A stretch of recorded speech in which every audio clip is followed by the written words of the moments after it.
Já curte, se inscreve, deixe o seu like e compartilhe para ajudar o canal. Pode conferir, e hoje é a parte 2 desse tema, o decreto dominical.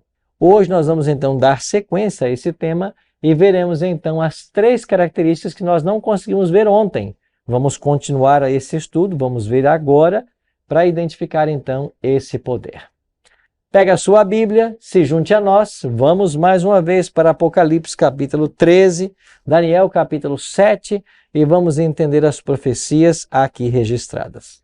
Antes, porém, quero convidar você para nós orarmos mais uma vez. A gente não abre esse livro sem antes fazer uma oração. Ora comigo? Nosso Pai, mais uma vez nos reunimos, temos a Tua palavra em nossas mãos, queremos estudá-la. Para isso, queremos convidar ao professor Espírito Santo que esteja conosco mais uma vez. Que a nossa mente se abra à compreensão, que o nosso coração se abra à aceitação da Tua palavra, da Tua vontade para a nossa vida.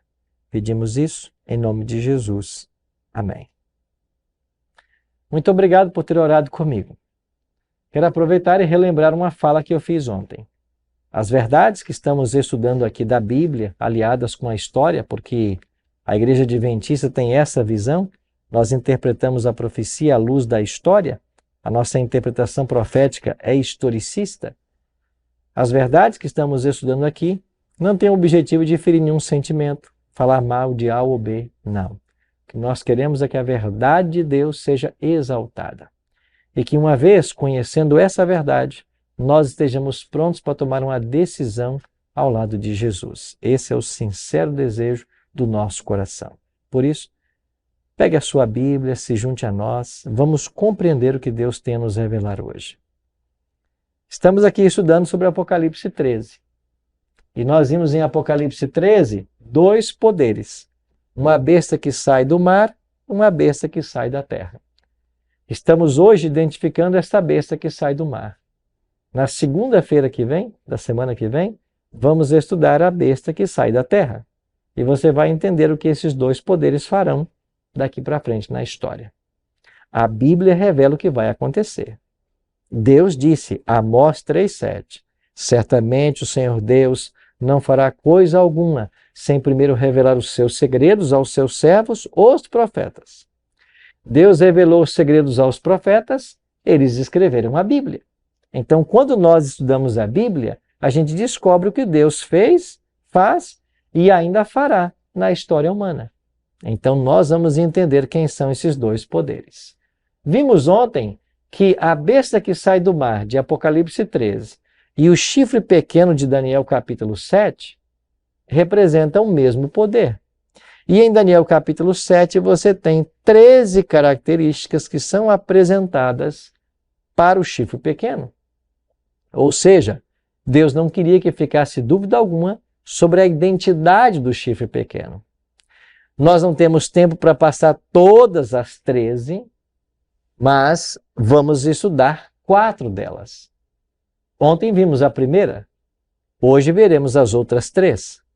Ontem eu mostrei para vocês esse quadro, e esse quadro mostra, através dessas características, dessas semelhanças, que o chifre pequeno de Daniel capítulo 7 e a besta que sai do mar de Apocalipse 13 representam o mesmo poder na profecia.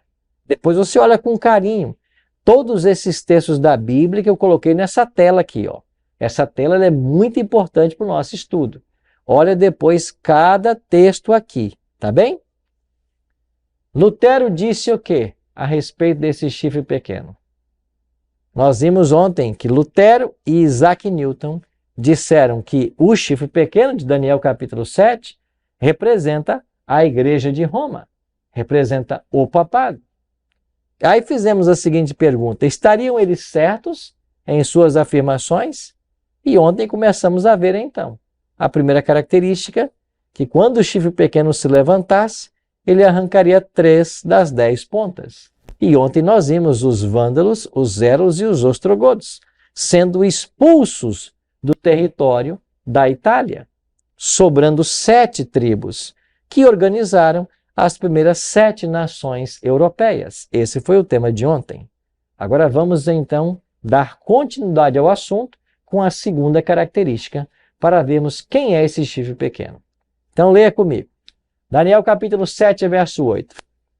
Ali apresenta uma boca que falava com insolência. E em Apocalipse 13, verso 5, é dito que foi-lhe dada uma boca que proferia arrogâncias e blasfêmias.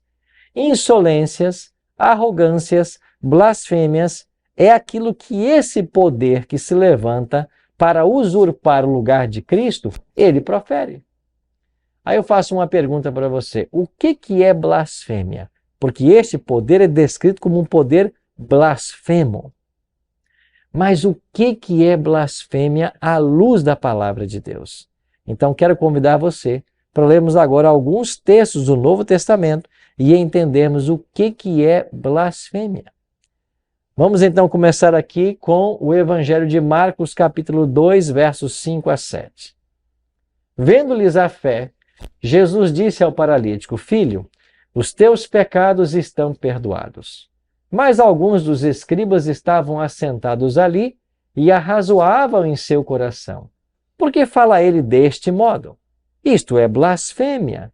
Quem pode perdoar pecados, senão um, que é Deus? Você entendeu o que está escrito nesse texto? Os líderes religiosos estavam certos em sua afirmação, ao dizerem que todo homem que pretende perdoar pecados, com isso ele blasfema. É claro que eles estavam errados em acusar Jesus de blasfêmia por haver perdoado pecados. Por um detalhe muito simples: Jesus é Deus. E como Deus, ele poderia perdoar pecados. E ele perdoou e não blasfemou. Agora, qualquer homem que tente perdoar pecados, nisto ele blasfema. Será que o papado, apontado por Isaac Newton e Martinho Lutero como sendo este poder, enquadra-se nessa segunda característica? Bom, vamos olhar mais uma vez então para os fatos. No cânon católico, no Concílio de Trento, da página 440 e 870, é afirmado: na confissão, o sacerdote tem o poder de confessar todos os crimes cometidos depois do batismo. Quando um criminoso confessa seus pecados ao sacerdote, todos os crimes não são somente perdoados, mas destruídos, e o criminoso se torna uma nova pessoa, um santo. Estamos falando da doutrina da confissão auricular. Ou seja, quando o sacerdote pretende ter o poder de perdoar o pecado de alguém que confessa, nisso ele está blasfemando. Porque ninguém tem o poder de perdoar pecados senão Deus.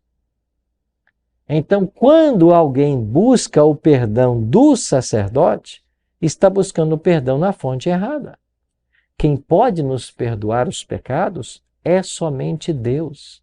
Então, se eu peco, eu tenho que confessar os meus pecados a Deus.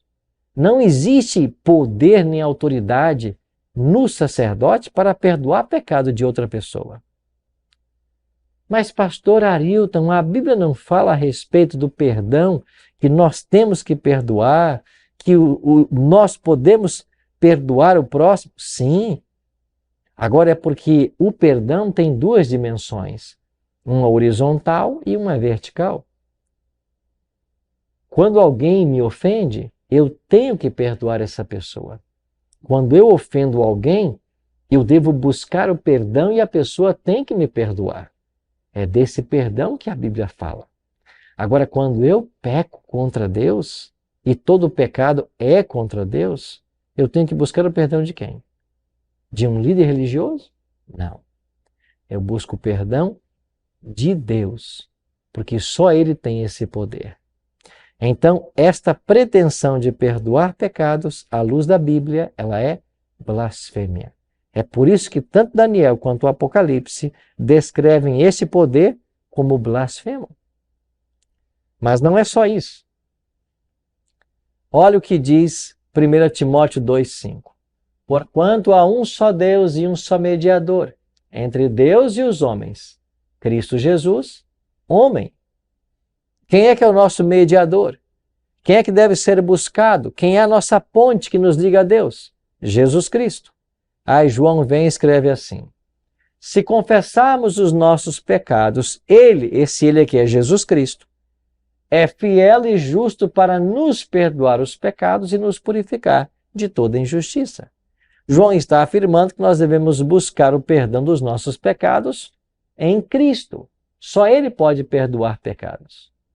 Então, a pretensão de se perdoar pecados é uma blasfêmia. O que mais é blasfêmia à luz da Bíblia? João 10, 30 a 33. Jesus mesmo declarou: eu e o Pai somos um. Novamente, pegaram os judeus em pedras para lhe atirar. Disse-lhes Jesus: tenho-vos mostrado muitas obras boas da parte do Pai. Por qual delas me apedrejais? Responderam-lhe os judeus: não é por boa obra que te apedrejamos, e sim por causa da blasfêmia. Pois, sendo tu homem, te fazes Deus a ti mesmo. Mais uma vez os judeus acusaram Jesus de blasfêmia. Eles não estavam certos, porque Jesus não blasfemou, ao se declarar igual a Deus. Mas eles estavam certos se qualquer pessoa, qualquer homem, se declara Deus, com isso ele blasfema. Porque só existe um Deus. Porque todo ser humano é criatura. Como que uma criatura pode se declarar Deus? E talvez ao falar isso você tenha se lembrado de algumas personalidades, eu diria folclóricas, né? Que aparecem por aí se declarando ser Deus, ser Cristo. Isso não me assusta, porque isso já estava profetizado. Jesus falou que surgiriam falsos cristos. Agora, sabe o que me assusta? Deixa eu falar para você uma coisa. Sabe o que me assusta? É ter pessoas que seguem esses homens.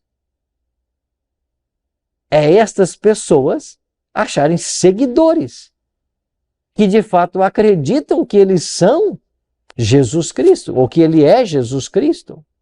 Isso me assusta. Então, a pretensão de ser Deus ou igual a Deus, na Bíblia, é blasfêmia. Eu pergunto, essas características, elas se cumprem no sistema papal? Sim. O Papa Leão XIII declarou: nós, os papas, temos sobre a terra o lugar do Deus Todo-Poderoso. O lugar de Deus? Aquele que se coloca no lugar de Deus? Eles acham que tem. Isso é o que à luz da Bíblia? Blasfêmia. No dicionário eclesiástico católico de Lúcius Ferrari, no artigo Papa, é declarado: o Papa é de tão grande dignidade e exaltado que ele é, não mero homem, mas como que se fosse Deus e substituto de Deus. O Papa é de tão grande autoridade e poder que ele pode modificar, explicar e interpretar as leis divinas. O que quer que seja que Deus ou o Redentor faça, o vigário pode fazer sem nada contrariar a fé. Isso é verdade? Quer dizer então que o Papa é o substituto de Deus aqui na Terra? Quer dizer que ele pode mudar a lei divina? O documento diz isso. Isso é o quê? Blasfêmia. Você já ouviu falar sobre Rui Barbosa, certo? Esse jurista baiano, essa personalidade extraordinária, esse brasileiro conhecedor de leis fantástico. Bom, pois Rui Barbosa, certa ocasião, estava na Alemanha e na Alemanha ele entrou em contato com uma obra que foi publicada em alemão e ele achou muito interessante essa obra. Esta obra falava justamente da pretensão da Igreja Romana em querer dominar, inclusive, sobre o Estado. E Rui Barbosa, que fazia uma clara separação, entendia o Estado como sendo laico, e uma clara separação entre igreja e Estado, ele achou essa obra tão interessante, ele quis mostrar os argumentos que essa obra tem, e ele então traduziu essa obra para o português. Mas ele não só traduziu, como ele fez um prefácio. Só que o prefácio que ele fez para a língua portuguesa ficou tão grande que acabou virando um outro volume. Então, na língua portuguesa, esta obra, O Papa e o Concílio de Rui Barbosa, possui 2 volumes, e eu os tenho aqui em minhas mãos. O Papa e o Concílio. O primeiro volume é uma introdução de Rui Barbosa, e a obra original é o volume 2, escrita por um homem que usou um pseudônimo de Janus. O Rui Barbosa foi quem fez a tradução do alemão para o português. E há detalhes interessantes que Rui Barbosa descreve nesta obra, O Papa e o Concílio. São muitas as informações, mas eu queria ler para você apenas um documento que ele menciona, aqui na página 133. Ele está fazendo menção a um formulário de condenação húngaro, Atos de Fé dos Novos Católicos Convertidos ao Papismo, um documento que foi elaborado no ano 1674. E o que diz esse documento? Em alguns artigos, ele diz assim, no artigo 5º, confessamos que o Santíssimo Padre deve receber as honras divinas. Honras divinas. E isso com as genuflexões mais profundas, como ante o próprio Cristo. Sabe o que é genuflexão? É se ajoelhar. Ou seja, os novos católicos convertidos ao papismo deveriam se ajoelhar diante do Santo Padre como ante do próprio Deus.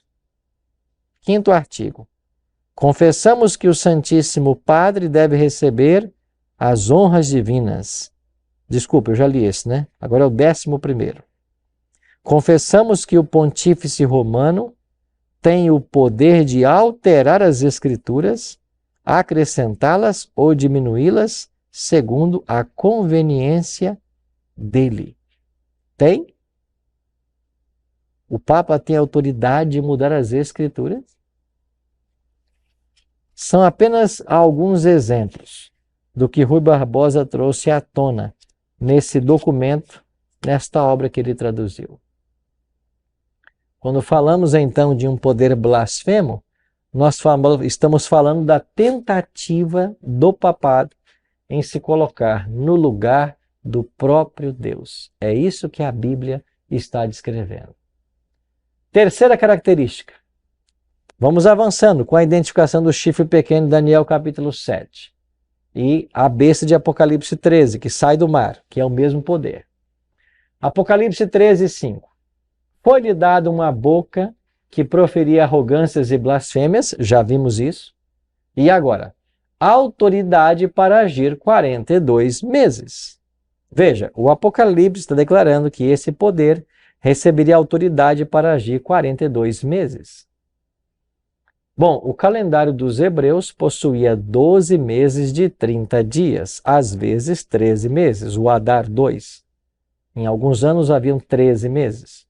Mas esses 12 meses eram de 30 dias, o que dá 360 dias no ano. Agora vem a profecia e diz que esse poder atuaria por 42 meses. Esse período profético aparece na Bíblia de outras formas. Vamos ler quais são essas formas. Quando vamos para Daniel capítulo 7, 25, é dito: os santos lhes serão entregues nas mãos por um tempo, 2 tempos e metade de um tempo. Em Apocalipse 13, a besta que sai do mar age por 42 meses. Em Daniel capítulo 7, ela recebe aqui, ela tem autoridade sobre os santos, eles são entregues em suas mãos por um tempo, 2 tempos e metade de um tempo. Em Daniel capítulo 11, verso 7, é dito que ao cabo de tempos, isto é, de anos, então um tempo é igual a um ano. Quando chegamos em Apocalipse 12, verso 6, é dito que a mulher, porém, fugiu para o deserto, onde lhe havia Deus preparado lugar para que nele a sustentem durante 1260 dias. Apocalipse 12 está falando do dragão, que é um símbolo de Satanás, perseguindo a igreja, simbolizado pela mulher, por 1260 anos. Ou dias, né?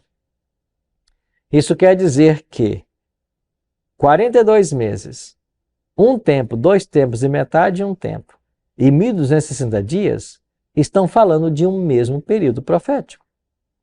Então, olha comigo aqui na tela.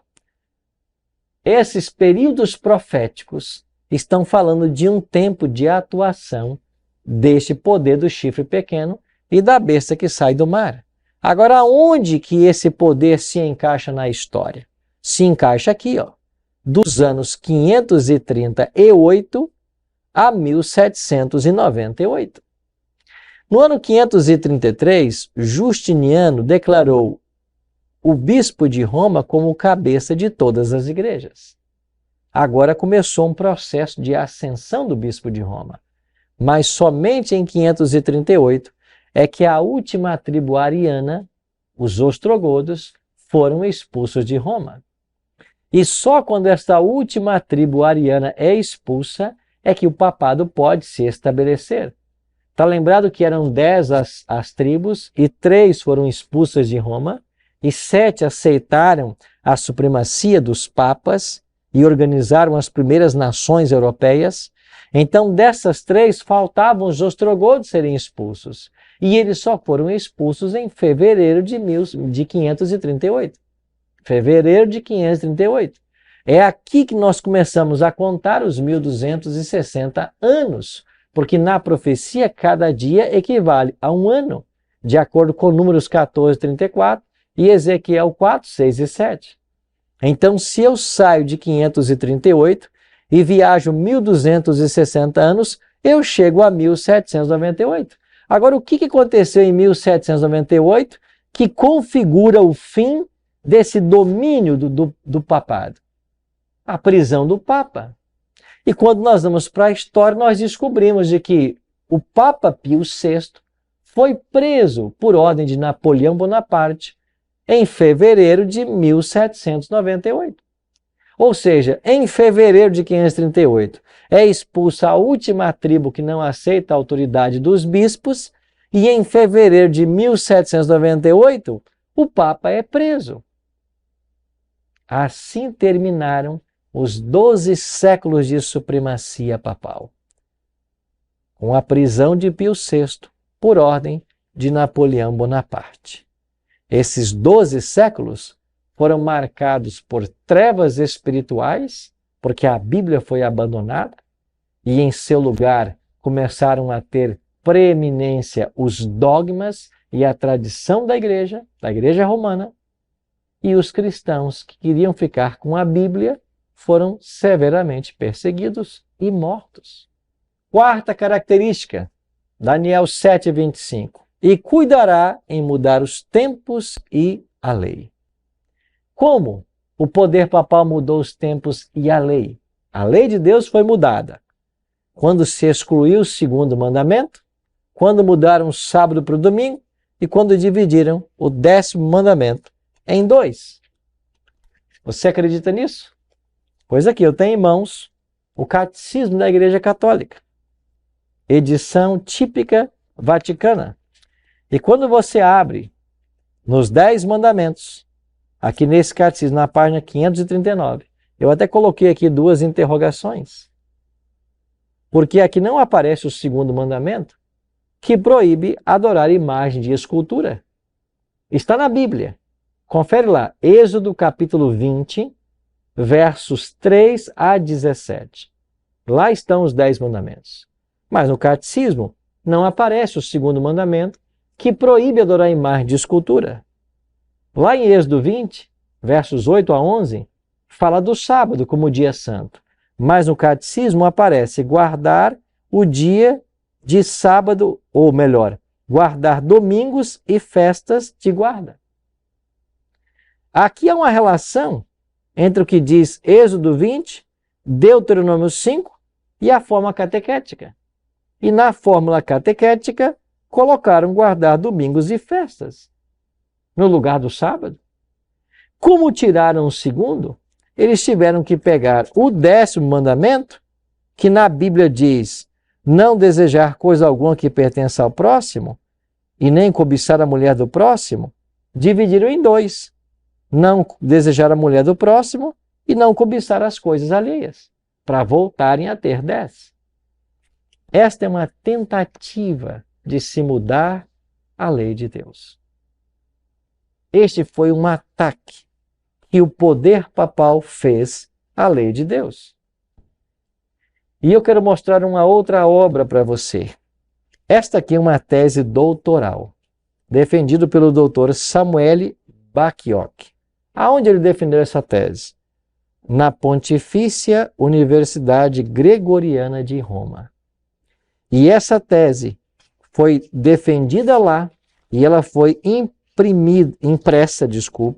foi impressa com o imprimato do Vaticano.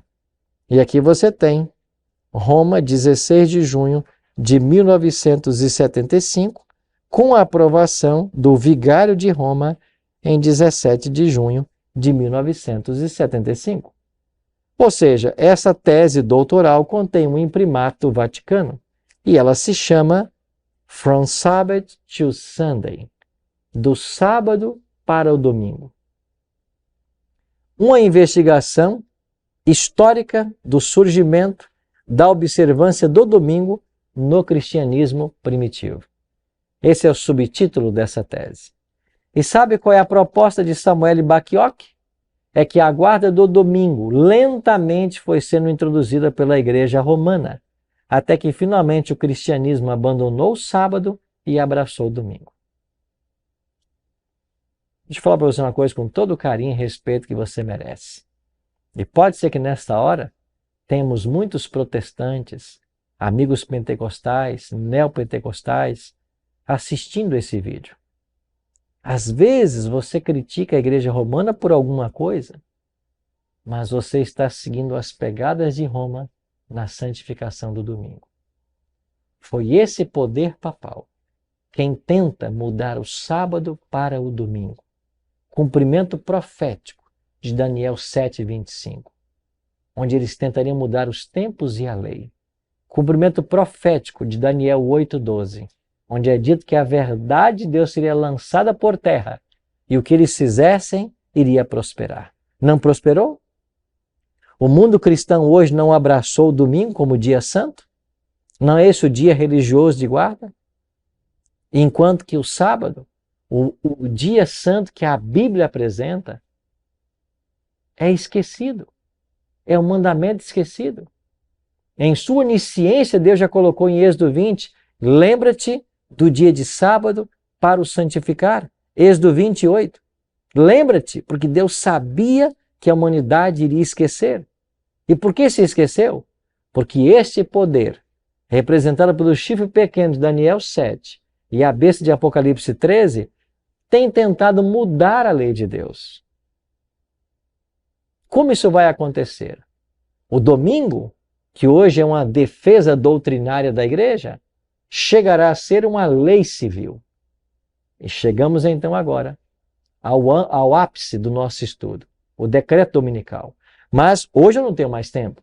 Mas segunda-feira a gente vai voltar para entendermos como que o decreto dominical, como que a imposição da guarda do domingo será colocada para todos os habitantes do planeta Terra. Isso vai acontecer. Concluindo, estavam certos em suas afirmações Martinho Lutero e Isaac Newton de que o chifre pequeno de Daniel capítulo 7 ou a besta de Apocalipse 13 é o sistema papal? Sim, eles estavam certos. E disseram isso no século 17 e no século 18. Melhor, século 16 e século 18. E eu e você podemos comprovar isso através do estudo das profecias. Lembre-se dos crentes de Bereia. Ouviam com toda avidez e examinavam para saber se as coisas de fato eram assim. Tenha a mesma atitude. Permita que o Espírito Santo guie a sua vida e te ajude na compreensão desses temas. Querido amigo, querida amiga, eu espero que o Espírito Santo de Deus esteja falando ao seu coração e que você busque compreender os temas que estamos apresentando. Como disse no início, com todo o carinho e respeito que você merece. Estamos trazendo esse tema não para falar mal de A ou B, não para colocar o dedo em feridas, apenas para que você conheça a verdade. Porque uma vez em posse dessa verdade, você está pronto para uma decisão. Ora comigo. Pai, nós queremos colocar a nossa vida em Tuas mãos mais uma vez e suplicar que a verdade da Tua palavra se torne clara para todos nós e que nós tenhamos a oportunidade de escolher de que lado nós ficaremos nesse grande conflito entre o bem e o mal. É a nossa oração. Em nome de Jesus. Amém. Te abençoe. Amigos, esse é o canal Pregadores Adventistas. Se você gostou, já curte, se inscreve, deixe o seu like e compartilhe para ajudar o canal. Vamos levar a mensagem a todo mundo nessa geração, e assim virá o fim. Não sejamos como os antediluvianos que não creram e se perderam. A mensagem de agora é: Jesus está voltando, preparem-se, é chegada a hora do seu juízo.